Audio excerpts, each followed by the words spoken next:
हरे कृष्णा। तो आज हम बात करेंगे दही चूड़ा फेस्टिवल, जिसको दंड महोत्सव भी कहा जाता है, जो जेठ मास की शुक्ल पक्ष की त्रय तिथि को मनाया जाता है।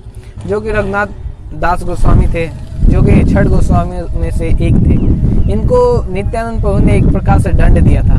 तो इन जब यह पानीहाटी में आए नित्यानंद प्रभु, तो ये नित्यानंद प्रभु से मिलने आए थे। तो उस समय नित्यानंद प्रभु ने इनको दंड दिया था।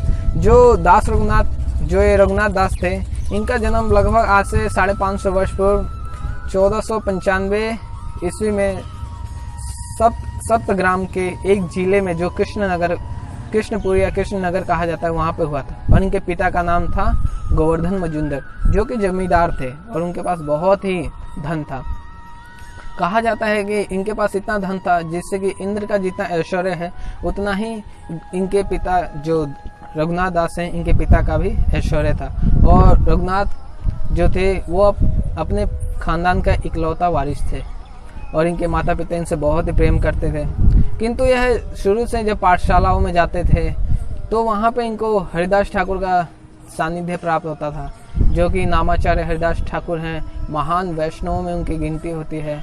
तो उनका सानिध्य प्राप्त होता था और उनसे हर रोज महाप्रभु के बारे में नई नई कथाएं सुनते थे, महाप्रभु की लीलाएं सुनते थे। और इस कारण महाप्रभु की अनेक सारी लीला सुनने के पश्चात उनके हृदय शुद्ध हो गया और उनके हृदय में कृष्ण प्रेम जागृत हो गया, जिससे वो घर संसार इतना ऐश्वर्य होते हुए भी वो कभी अपने घर से और संपत्ति से कभी आसक्त नहीं हुए। वो हमें बचपन से ही विरक्त थे। तो माता पिता ने देखा कि ये ऐसे अगर चलता रहा तो ये कुछ दिन में घर छोड़ के साधु बन जाएगा। तो संसार में आजकल अगर कोई कुछ भी करना चाहता है, साधु बनना चाहता है, तो सबसे बड़ी बेड़ी है उसका विवाह करा देते हैं, जिससे कि वो कहीं जा ही ना पाए, उसके पैरों में बेड़ियां डाल देते हैं। तो उसी प्रकार रघुनाथ दास जो थे उनका भी माता पिता ने विवाह कराया, जो जिस स्त्री से उनका विवाह कराया वो भी स्वर्ग की अप्सरा के तुल्य सुंदर थी। किंतु रघुनाथ दास जो थे उनकी रुचि नहीं थी इन चीज़ों में, क्योंकि उनके हृदय में ऑलरेडी कृष्ण प्रेम जागृत हो चुका था और वो महापुरुष से मिलने के लिए बहुत ही उत्सुक थे। और महापुरुष से मिलने के लिए कई बार उन्होंने अनेक प्रयास किए और फिर एक बार वो महापुरुष से मिलने भी गए, प्रयास में सफल हुए, महापुरुष से मिले।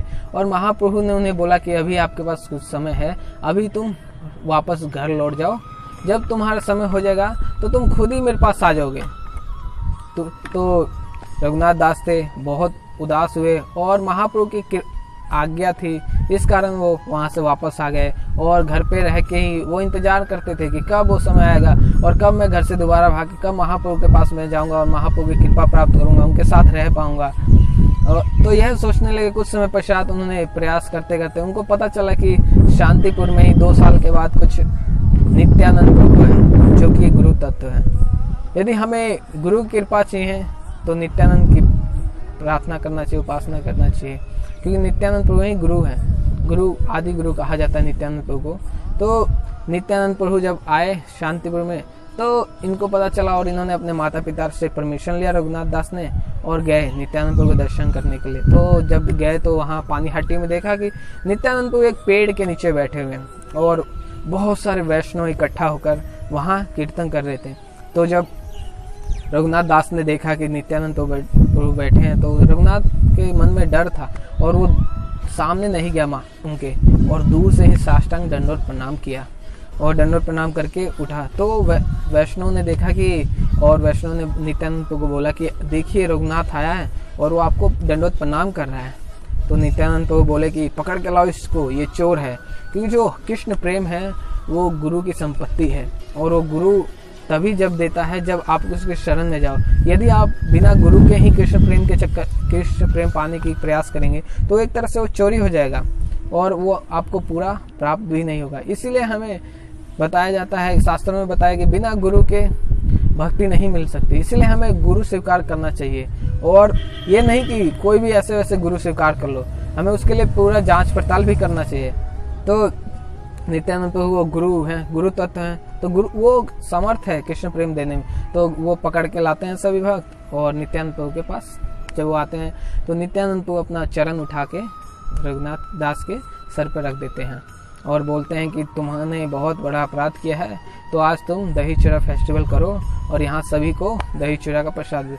तो रघुनाथ ने जितने आसपास के गांव थे सभी गांवों से दही मंगाया और सभी दही मंगा के उसमें केला, चीनी, दही, शहद और ये सब मिक्स करके दही चूड़ा बनाया और उसको फिर नित्यानंद को भोग लगाया और सभी को दो दो दोने दिए और सभी लोग बैठ के खा रहे थे। और बताया जाता है श्री चैतन्य चरितामृत में कि उस समय इतने लोग थे कि पूरा जो वहाँ की गंगा थी वो गंगा के अंदर भी लोग खड़े थे।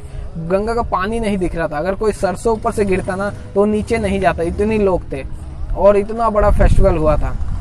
तो तब से ये प्रथा चालू हुई है और तब से ही दही चूड़ा फेस्टिवल हर इस्कॉन में और हर जगह मनाया जाता है और खास करके पानीहाटी में इस दिन बहुत ज़्यादा ही भीड़ होती है और बहुत धूमधाम से मनाया जाता है। और इस्कॉन मंदिरों में भी यह फेस्टिवल बहुत धूमधाम से मनाया जाता है। इस दिन श्री श्री गौर निताई जी का अभिषेक किया जाता है और उनको दही चूड़ा का भोग लगाया जाता है और बाद में इसको प्रसाद के रूप में बाहर सभी को बांटा जाता है। हरे कृष्ण।